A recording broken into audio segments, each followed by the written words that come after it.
They thought I was losing my mind. My daughter-in-law smiled sweetly as she slid the papers across the table, telling me I was too old to run my own company. My son sat beside her, unable to meet my eyes, while she threatened me with a competency hearing if I refused to sign.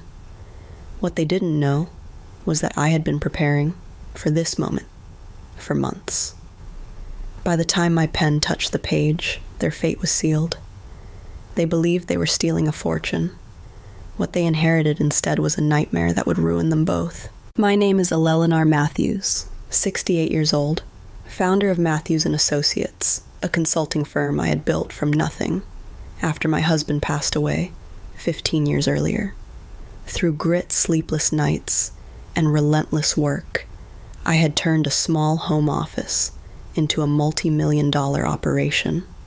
The company was my pride, my legacy, the thing that kept me alive when grief threatened to swallow me whole.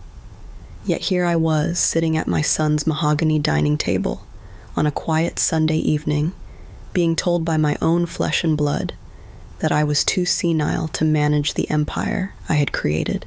It began innocently enough. Marcus and his wife Sarah had invited me to dinner. Roast chicken, a bottle of wine, polite small talk. But I knew something was wrong the moment Sarah placed that thick manila folder on the table. Her nails tapped against the cover as if she could barely contain her excitement. Marcus cleared his throat, avoiding my gaze. "Mom, we need to talk." Those words were never a good sign. Sarah wasted no time. She explained that these were transfer documents, that my doctor, whom she had somehow cornered without my presence, had recommended I step back from business responsibilities. According to them, I was forgetting things, missing appointments, showing signs of decline. One missed appointment in 6 months was apparently evidence enough to declare me incompetent. Her tone was laced with false compassion, every syllable dripping condescension. "We'll take care of everything," she said, "so you can enjoy your retirement." The way she stretched the word enjoy made it sound like a threat rather than a gift. I asked what would happen if I refused. Sarah's mask slipped just long enough for me to glimpse the steel beneath her smile. Then we'd have to pursue a competency hearing. Courts are always very protective of vulnerable seniors. It could get messy. She was threatening me with public humiliation, the possibility of being declared legally unfit to manage my own life. Marcus sat beside her silent, the same son whose law school tuition I had paid, who had failed the bar twice before I funded a third attempt. He couldn't even look at me as his wife plotted my ruin. They thought they had trapped me, and maybe another woman, one less prepared, would have wept, shouted, or begged. But I had been expecting this day ever since Sarah began whispering about my forgetfulness at family gatherings. I picked up the pen. My signature flowed across page after page as Sarah's grin widened like a child unwrapping gifts. Marcus finally looked at me, waiting for outrage, perhaps even tears. Instead, I smiled. "Congratulations," I said. "You're now the proud owners of Matthews & Associates. I hope you're ready for everything that comes with it." Something in my voice unsettled Sarah. Her smile flickered. "What do you mean?" I slipped my purse over my shoulder and stood. "Oh, nothing important. Just the usual business obligations. I'm sure you've done your research." I thanked them for dinner and left, adding casually, "Sarah, you might want to check your email in the morning. The IRS has a few questions about the company's tax structure. Something about a $3 million discrepancy." The color drained from her face as I closed the door behind me. At exactly 6:47 a.m. the next morning, my phone rang. Marcus's voice came through panicked. "Mom, what the hell did you do? The IRS is auditing everything back to 2019, and there's talk of a lawsuit from Patterson Industries." I sipped my coffee, watching the sunrise paint my garden gold. "Good morning to you too, dear," I said calmly. The truth was, I had been managing those problems for months. The IRS audit was legitimate, but manageable. The lawsuit was frivolous, but would require expensive legal work. Problems I could have solved in time. Problems that were now theirs. "You can't just dump this on us," Marcus sputtered. We don't know how to handle this stuff. I reminded him of Sarah's eloquent claim that I was too confused to manage my own affairs. Surely, two bright young professionals like them could handle a few legal issues. From the background, Sarah's shrill voice cut through.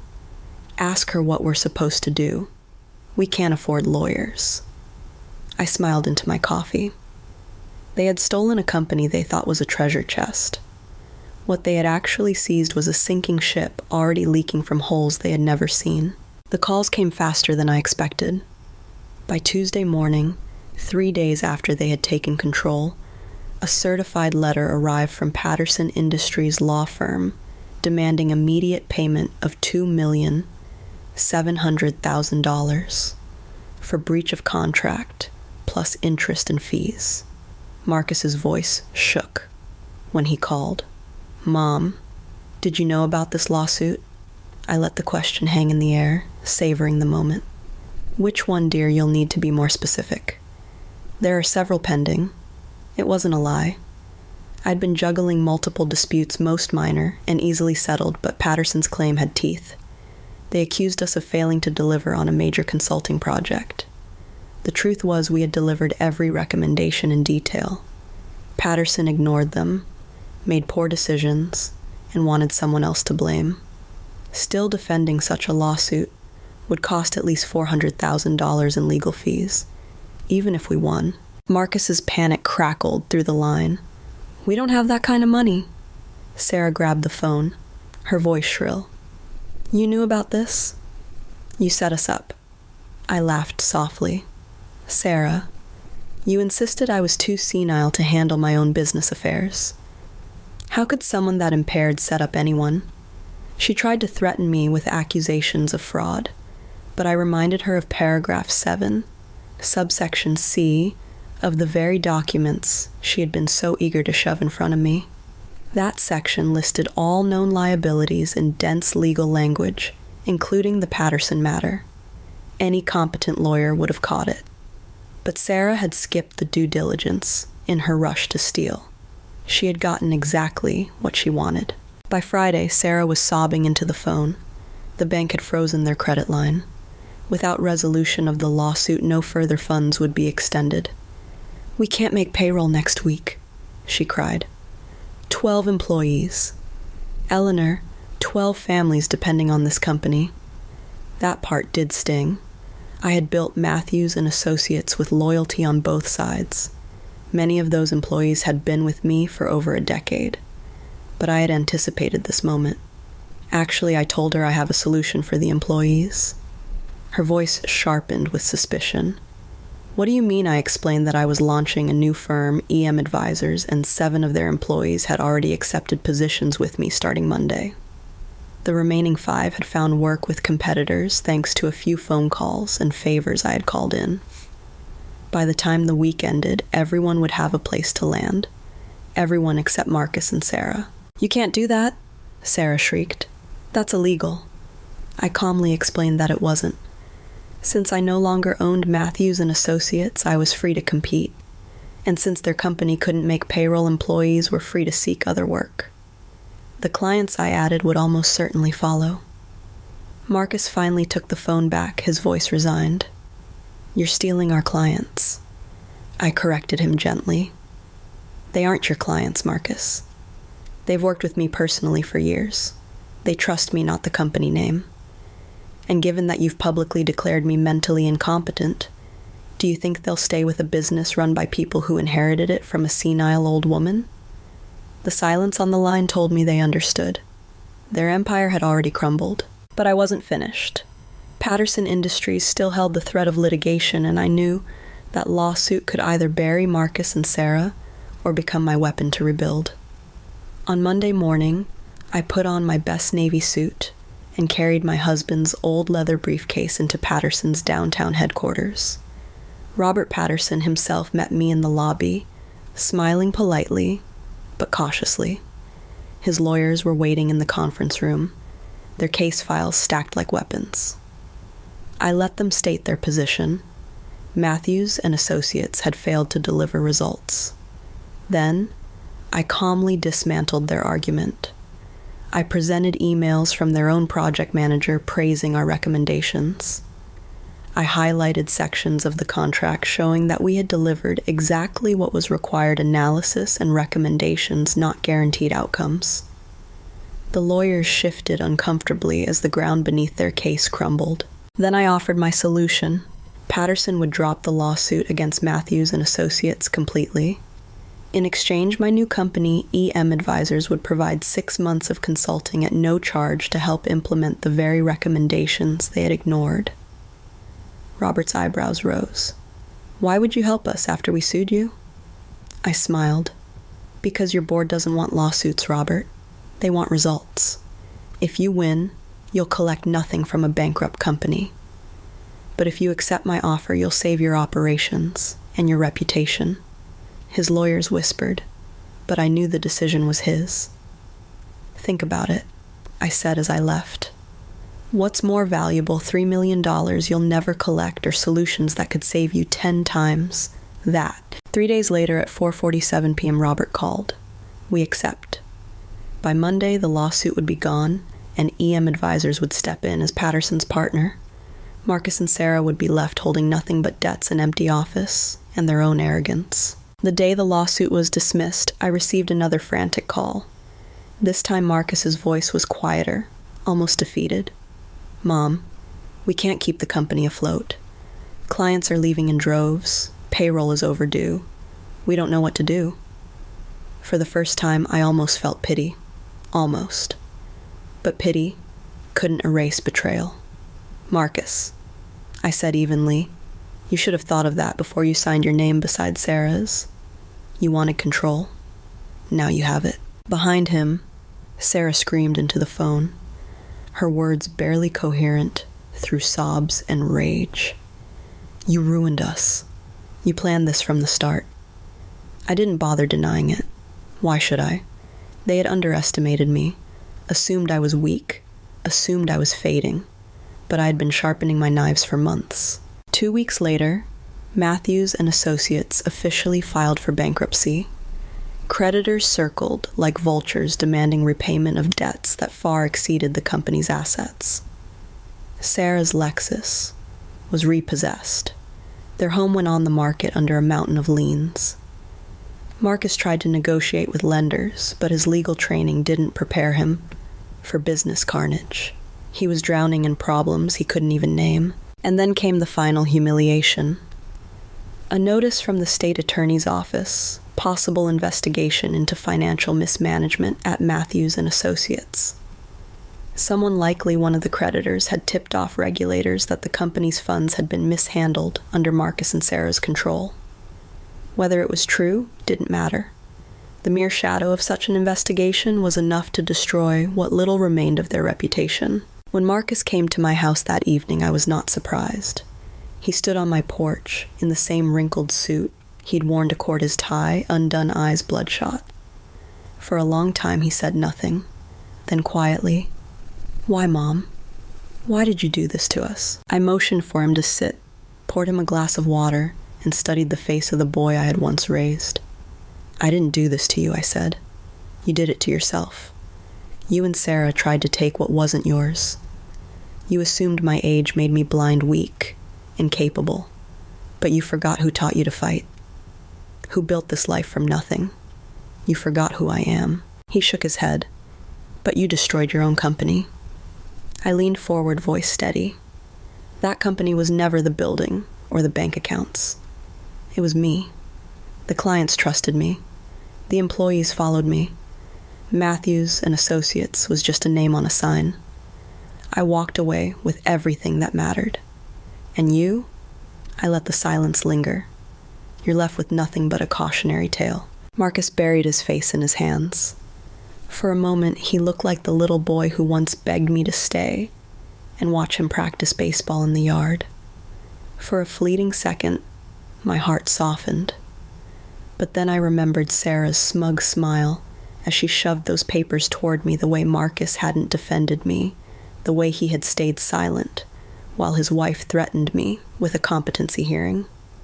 He hadn't been my little boy then. He had been her accomplice. I stood and placed the water glass on the table between us. "You should go, Marcus. You'll figure out what to do next. Or you won't. But your choices are no longer my responsibility." He left without another word. I watched his car disappear into the night, headlights shrinking until they were swallowed by darkness. For the first time in months, I felt peace. In the weeks that followed, EM advisors grew rapidly. Former clients called daily, eager to transfer their contracts. Patterson Industries became a powerful reference, boasting publicly about how our new strategies had saved them millions. By the end of the quarter, I had doubled the staff I'd taken with me, and the company's revenue was on track to surpass Matthews and Associates at its peak. Sometimes late at night, I would think about Marcus. I heard through mutual acquaintances that Sarah had left him, blaming him for their ruin. He was renting a small apartment downtown, working odd cases to pay bills, his once bright future dimmed by arrogance and betrayal. I did not rejoice in his suffering, but I did not mourn it either. He had made his bed. As for me, I was no longer just Eleanor Matthews, widow, mother, businesswoman. I was something sharper, harder. I was a survivor who had reclaimed her empire, not by clinging to the past, but by burning it down and building anew. They thought they were stealing a fortune. What they inherited instead was ashes, and from those ashes I rose. It has been 12 months since I walked away from Marcus's dining table with nothing but my purse, my dignity, and a secret smile. 1 year since I handed them the keys to a kingdom already rigged to collapse. 1 year since they discovered that what they thought was treasure was in truth tinder, waiting for a match. And now the empire they tried to steal lies in ruins, while mine thrives. EM Advisors has grown beyond anything I could have imagined. We operate from a sleek downtown office filled with light and energy where my employees laugh as often as they work. The culture is stronger than ever, loyalty forged in fire. Clients who once wavered now call me unshakable, a word that makes me smile every time I hear it. Revenues have doubled. New contracts come faster than we can process them. Competitors whisper about our meteoric rise, but none of them understand the truth. Success wasn't a miracle. It was the result of decades of experience, sharpened by betrayal, powered by resolve. As for Marcus and Sarah, their story has unraveled in predictable fashion. Matthews and Associates. What remained of it was liquidated in bankruptcy court. The investigation into financial mismanagement dragged their names through every local paper. No charges were filed. There was nothing criminal. Only incompetence, but reputations don't need convictions to be destroyed. Sarah fled first. She filed for divorce within weeks of the bankruptcy, her affidavit dripping with venom. She claimed Marcus had misled her, that she had been a victim of his mother's deception. The irony made me laugh out loud when I read it. Last I heard, she had moved back in with her parents in Michigan, her dreams of wealth replaced by a receptionist job at a small real estate firm. The woman who once threatened me with a competency hearing now spends her days answering phones. Marcus stayed in town. I see him sometimes, though he doesn't see me. His shoulders slumped, his hair thinning at the edges, his once proud stride replaced by the shuffle of a man carrying too much shame. He rents a small one-bedroom apartment above a laundromat, drives a dented Honda, and works piecemeal cases for clients who can barely afford his fees. The law firm, partnerships he once dreamed of are closed to him forever. He is in every sense an exile in the city he thought he would one day dominate. Do I pity him? The answer surprises even me. Yes, a little. He is still my son. The boy. I raised the boy who once slipped his small hand into mine when crossing the street. But pity does not erase betrayal. Pity does not restore trust. He made his choice when he sat beside Sarah silent while she slid those papers across the table. Silence is complicity. He chose her ambition over my love. And so I chose myself. People often ask me what drives me now. Why at 69 I still work 12-hour days when I could be sitting by the sea with a book in one hand and a glass of wine in the other. The answer is simple. Because I am alive when I build. Because power is not a thing. You hand over willingly. It is a thing you protect fiercely until your last breath. But beneath the steel, there is a softer truth too. Betrayal did not just harden me. It clarified me. I no longer work to prove myself to earn approval, to leave behind a legacy for those who would squander it. I work because the act of creation, the act of vision, the act of building something that bears my name, that is who I am. And no one, not even family, can take that away. Last week at a gala downtown, a young woman approached me. She was radiant, nervous, clutching her portfolio of plans for a new startup. "Ms. Matthews," she said, "I don't know how you did it, losing everything and coming back stronger, but you're the reason I believe I can survive what I'm going through now." I took her hand in mine, the way I once guided Marcus across the street, and I told her the truth. You don't survive betrayal by clinging to what was. You survive by becoming someone they can never touch again. As the music swelled and the room glittered with possibility, I realized that my story had become something larger than revenge. It was proof. Proof that age is not weakness. Proof that betrayal can be fuel. Proof that even from ashes a woman can rise, not diminished but reborn sharper than before. They thought they were stealing a fortune. What they inherited instead was ruin, and what I inherited was freedom. They thought age made me weak. They thought love made me blind. But what Marcus and Sarah never understood is that betrayal awakens something far more dangerous than anger. It awakens clarity. I had built my company from nothing, brick by brick, deal by deal, year after year. And when the two people I trusted most tried to rip it all away, I did what survivors always do. I adapted, I sharpened, and I prepared to strike back. For decades, Matthews and Associates had been my pride, my creation, my legacy. I started it after my husband passed, pouring my grief into building something that would last. By the time I reached my late 60s, the firm was well-respected, profitable, and stable. My son Marcus had grown into a capable attorney, though not nearly as sharp as he believed, and his wife Sarah, ambitious and charming, had made it clear from the moment she entered our family that she was after more than just love. Still, I had welcomed her. I wanted Marcus to be happy to have a partner by his side. What I never expected was that together they would become my enemies. It began subtly, with Sarah whispering about my forgetfulness, her concern about whether I was slipping. Then came Marcus's quiet questions about retirement, his hints that maybe it was time for me to slow down. I brushed it off at first. I had no intention of stepping aside. But the whispers grew louder, and one evening, at their dining table, they struck. Sarah slid documents toward me, her voice smooth and rehearsed. She insisted I sign over control of the company, citing my supposed decline, threatening a competency hearing if I refused. Marcus sat beside her, silent, complicit. My own son. That night I signed, but not out of fear, out of strategy. What they didn't know was that I had already begun transferring key accounts, building new relationships under a different name, and quietly preparing for the day I might need to start over. When Sarah and Marcus walked away with their stolen treasure, they didn't inherit a thriving empire, they inherited a time bomb. The next few months were chaos for them. Clients grew suspicious.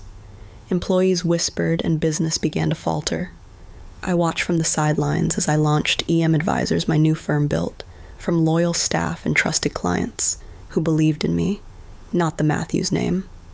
My plan was simple, let them collapse under their own arrogance. But Sarah was smarter than I gave her credit for. She wasn't satisfied with just stealing the company. She wanted to destroy me. One morning, police knocked on my door. At the station, I learned Sarah had filed sworn statements accusing me of manipulating Marcus into stealing my own company, then sabotaging them out of spite. Her most dangerous claim was that I had hidden assets, transferring company funds into my personal accounts to defraud them. She even alleged I was suffering from early dementia, painting me as paranoid and vindictive. Robert Chen. My attorney arrived quickly, his expression grave. Sarah had produced bank records of transfers from company accounts to mine. They were legal. I had been sole owner at the time, but the timing looked damning. Worse still, Marcus had backed her claims.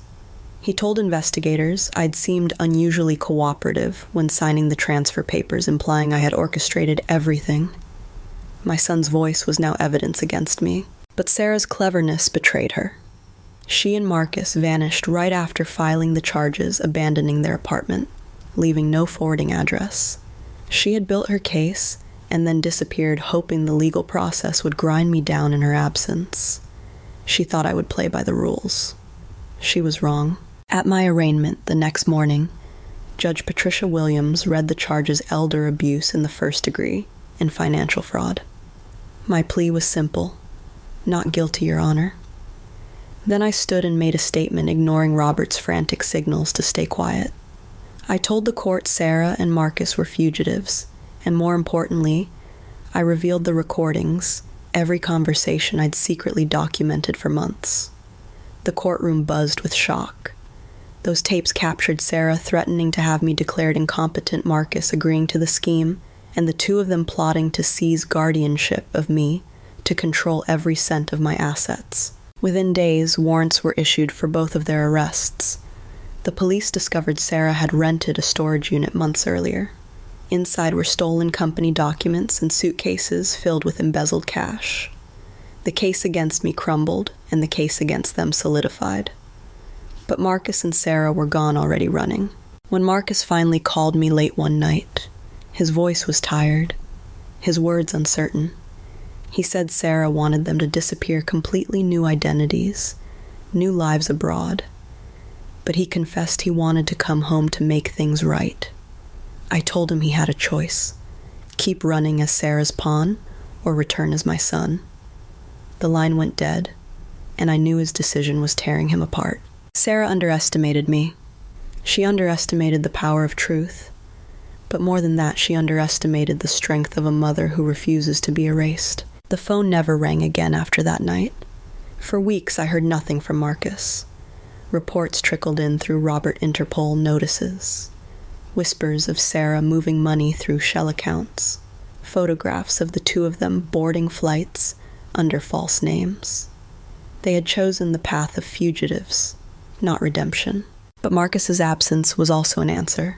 He had made his choice. While they ran, I rebuilt. EM advisors thrived in the void left by Matthews and Associates' collapse. Clients weary of instability turned to me eagerly. By spring, we had doubled staff and revenue.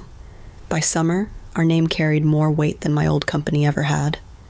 I was no longer merely a survivor. I was a force. Yet Sarah wasn't finished. From across the ocean, she struck again. This time it came in the form of lawsuits, civil claims filed through proxy firms alleging breach of fiduciary duty, alleging that I had coerced employees, alleging theft of intellectual property. Her hand was obvious, though her name never appeared directly. The goal was not to win, but to drain me. For months I fought. Robert handled filings while I ran the company, but the weight pressed down on me daily. I would wake in the dark hours, staring at the ceiling, wondering how long one woman could battle an enemy who never tired. Then came the moment that shifted everything. One Tuesday morning, a courier delivered a package to my office. Inside was a small USB drive, no return address. Against Robert's advice, I plugged it in. What I heard nearly brought me to my knees. Marcus's voice. A recording shaky and muffled, but unmistakably him. "She's going too far," he said. "Sarah doesn't want justice. She wants to burn everything. I can't keep doing this. If anyone finds this, know that I tried. Know that I wanted to come back." The recording cut off. It was enough. With Robert's help, I turned the file over to federal investigators. Within weeks, indictments followed: wire fraud, conspiracy, money laundering. The charges had Sarah's fingerprints all over them. And Marcus. His name appeared too, but his recorded words shifted how prosecutors viewed him. They labeled him a cooperator, someone coerced, perhaps redeemable. The arrests came 6 months later. Sarah was taken at a villa in Spain, dragged into daylight, screaming about betrayal. Marcus surrendered quietly at a consulate, gaunt and exhausted. The photographs made headlines. I watched the news with a strange calm. Sarah's empire of deceit had crumbled. My son had returned, though in chains. The world called it justice. To me, it was something colder. It was the inevitable end of betrayal. When Marcus wrote to me from prison, his letters were heavy with regret. He claimed Sarah had manipulated him, played on his weaknesses, poisoned him against me. He asked for forgiveness. He asked if I would visit. I placed the letters in a drawer unread after the first line. Some wounds do not close, not even with apologies written in ink. The trial was swift. Sarah was convicted on nearly every count. 20 years. Marcus, with his cooperation, received 5. 5 years for conspiring against his own mother, 5 years for selling his soul. When the verdict was read, I felt no triumph, only silence. The kind of silence that follows a storm when the air is heavy with broken branches and ruined ground. But the world does not pause. EM advisors surged ahead, contracts pouring in, as clients admired not just our expertise but my resilience. I became a symbol not of age or decline, but of endurance. Invitations to speak at conferences arrived. Magazines wanted interviews. They called me the woman who beat betrayal. I never corrected them, let them tell whatever story they needed. The truth was simpler. I had survived because I refused to surrender. Late at night, though, when the office lights dimmed and the city quieted, I would sometimes think of Marcus as a boy. His hand in mine, his laughter on the baseball field. Those memories haunted me more than Sarah's venom ever could, because betrayal cuts deepest not from enemies, but from those who once kissed your cheek goodnight. And yet I endured. The headlines faded, as headlines always do. Sarah's sentencing slipped into the background of the news cycle. Marcus's 5-year term buried in the fine print. But for me, the consequences lingered. The city knew my name, not just as a businesswoman, but as the mother who outlasted betrayal. Some praised me as ruthless. Others whispered that I was heartless. Both were true in their own ways. By autumn, EM Advisors was more than a company. It was an institution.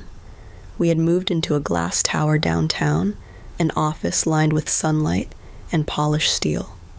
The staff doubled again, the culture fierce and loyal. Clients trusted us because they had seen me withstand fire and not crumble. That trust was priceless. But triumph is never clean. At night, I sometimes dreamed of Marcus's face during the sentencing. Hollowed cheeks, eyes that no longer burned with arrogance, but with something emptier, resignation. He had looked for me in the courtroom, but I had not gone. I could not. Seeing him would have weakened me, and weakness was something I could no longer afford. Instead, I followed the trial from a distance. I read every transcript, every quote, every line of testimony.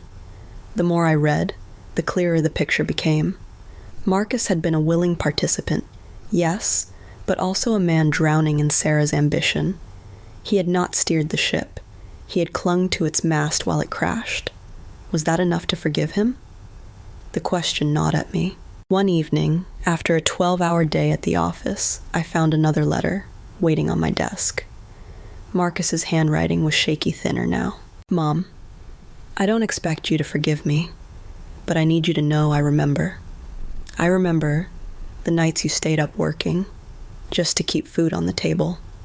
I remember Dad's funeral and how you told me we'd survive because we had each other. I lost sight of that when I let Sarah into my head. I was weak. I was stupid. I was greedy. But I was still your son. I still am. And I want to come home when this is over. Even if you never speak to me again, I need you to know I'm trying to become the man you raised, not the one she twisted me into. I read the letter 3 times, then placed it in the same drawer as the others. I could not bring myself to destroy it, but I could not answer either. Some truths are too jagged to touch. Still, something shifted in me. I began to think less about Sarah's venom and more about Marcus's silence that night at the dining table. Silence can be cowardice, but it can also be fear. Perhaps he had been afraid to lose her. Perhaps he had been afraid to lose me. Perhaps he had simply been afraid of himself. That winter, EM Advisors closed its best quarter yet. We signed a global contract with a Fortune 100 client, a deal that cemented us as an international name. My employees celebrated with champagne in the office, music spilling through the halls. I stood in my glass corner office, watching the city glow beneath snow. Victory should have felt sweet. Instead, it felt hollow. Because power once reclaimed does not erase loneliness. At a charity gala that spring, a reporter asked me on camera, "Mrs. Matthews, what kept you going through it all?" I smiled for the lights and answered clarity. Betrayal clears the fog. You see who you are when the people you love try to erase you. The audience applauded, the reporter beamed, and the clip made its rounds online. But when I returned home that night, alone in my silent house, I whispered the real answer: survival. Not victory, not revenge, just survival. And survival carries its own cost. 1 year after the night they tricked me into signing those papers, I stood again at Marcus's old house. It was empty now, sold off in bankruptcy. Weeds climbed the porch railings. Windows gaped like missing teeth. I stepped onto the porch, the wood groaning beneath me, and for a moment, I could almost hear their voices inside Sarah's sharp commands, Marcus's softer replies, ghosts of what once was. I turned away, locking the memory behind me like a door I would never open again. They had thought they were stealing my fortune. All they inherited was ruin, and I thought, scarred though hardened, was still standing. The trial of Sarah Matthews was everything I expected, and more. 6 days of venom, disguised as testimony of truth, dragged into the light, kicking and screaming. She walked into that courtroom in a tailored suit, her hair perfect, her smile practiced, her voice steady. If you didn't know better, you might have believed she was the victim. Her attorney painted me as the manipulative matriarch, a bitter woman, unwilling to let go of her company, twisting narratives to punish the younger generation. My client acted only out of love and concern, he said, gesturing towards Sarah with a reverence she did not deserve. She was protecting her mother-in-law from decline, from erratic decisions from herself. For a moment I worried. Juries are human. Humans are easily deceived. But then the recordings played. 12 strangers leaned forward as Sarah's real voice filled the courtroom. The threats, the laughter, the callous words about the old bat she planned to dump in a nursing home. It was all there. No amount of acting could erase that. The jurors' faces shifted, hardening with each word. By the time Marcus testified, there was no doubt left. He told them everything. How she had isolated him, fed him lies about my health, turned him against me until he no longer trusted his own memory. He spoke with shame, but also with clarity. She convinced me I was saving my mother, he said softly, but I was helping her destroy her. The defense tore at him, accusing him of betrayal, of fabricating stories to save himself. But Marcus had evidence. Emails, texts, documents. Sarah never thought anyone would see. Piece by piece, the image of her concern crumbled. When Sarah finally cracked under cross-examination, the illusion shattered completely. Pressed about why she and Marcus had discussed liquidating my assets and moving out of state, she lost her composure. "We deserved it," she shouted before she could stop herself. Entitlement, not love. Greed, not concern. That single word deserved echoed through the courtroom like a confession. The jury deliberated less than 3 hours. Guilty on all counts. Fraud, elder abuse, embezzlement, conspiracy. 15 years in federal prison with no parole for 7. As they led her away in handcuffs, she turned toward me, her eyes burning with hatred. "This isn't over," she mouthed. But it was. Walking out of the courthouse with Marcus beside me, I felt the weight slide from my shoulders. For the first time in 2 years, I could breathe. The war was over. The months that followed were quieter. EM Advisors thrived, expanding across 3 states. our reputation stronger than ever. Marcus worked in my office under strict boundaries. He was no longer my son. During work hours, he was a junior counsel, earning every inch of his position without favoritism. At night, he went to therapy, peeling away the scars Sarah had left on his mind. I made it clear this was his last chance. To his credit, he took it seriously. Rebuilding trust was not simple. Sometimes when I looked at him, I still saw the boy who had signed away my life. Other times I saw the man who had turned himself in, who had testified against the woman who manipulated him, who wrote letters begging for forgiveness. Even when none was guaranteed, the truth is, both were real. And forgiveness is not a switch you flip. It is a choice you make every single day. 6 months after the trial, we sat together in my office, overlooking the river. Marcus had just secured his first major client without my help. His voice carried confidence I hadn't heard in years. "Mommy said, 'Do you think people can really change?'" I studied him, the lines of his face, the tired eyes, the steadier voice. "People don't change overnight," I told him, "but they can grow. Growth is harder. It costs more, but it lasts." Sarah filed one last appeal. It was denied. She will spend her prime years behind bars rehearsing her lies to walls that do not care. Perhaps one day, she'll realize that greed devours everything, even the people foolish enough to love you. As for me, I am 69 years old, running a company that nearly slipped through my fingers, building a life from ashes that others tried to scatter. I am not the woman I was before Sarah walked into my home. I am sharper, harder, less trusting, but I am also free. Sometimes, the best revenge isn't in watching your enemies fall.